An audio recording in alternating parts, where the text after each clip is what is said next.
તો છોટાઉદેપુર અને એમપીને જોડતા ઓરસંગ બ્રિજ મુદ્દે કલેક્ટરને રજૂઆત કરવામાં આવી।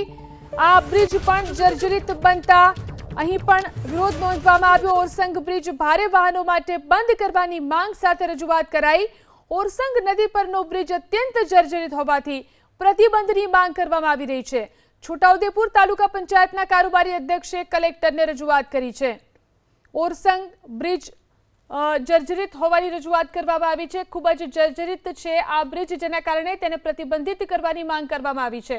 છોટાઉદેપુર તાલુકા પંચાયતના કારોબારી અધ્યક્ષે આ અંગે કલેક્ટરને રજૂઆત કરી। છોટાઉદેપુર અને એમપીને જોડતો ઓરસંગ બ્રિજ કે જે જર્જરિત હાલતમાં છે, તો છોટાઉદેપુર અને એમપીને જોડતા ઓરસંગ બ્રિજ મુદ્દે કલેક્ટરને રજૂઆત કરવામાં આવી।